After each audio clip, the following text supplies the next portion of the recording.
सीताराम। मैं जाति का भुनिहार हूँ और कुल हमारा परशुराम है, क्योंकि मैं शकरवार हूँ। मैं दोनवार नहीं हूँ, मैं शकरवार हूँ। हम 92 नहीं 84 में हैं।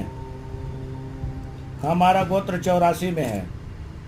चलिए हम मान लेते हैं मैं परशुराम वंशज का खानदानी हूँ। अगर मुझे जरूरत पड़ी अगर शस्त्र उठाने की, जो परशुराम जी के साथ में हुआ था, वो दोहराया जरूर मेरे साथ में गया है। अगर मेरा खड़ग उठेगा तो सिर्फ पाप के लिए उठेगा, सिर्फ पाप के लिए, और उसका जिम्मेदारी स्वयं मैं रहूंगा। ऐसा नहीं है कि वो कोई दूसरा रहेगा, नहीं। जो करेगा वो वैसा भरने के लिए अपना तैयार रहे।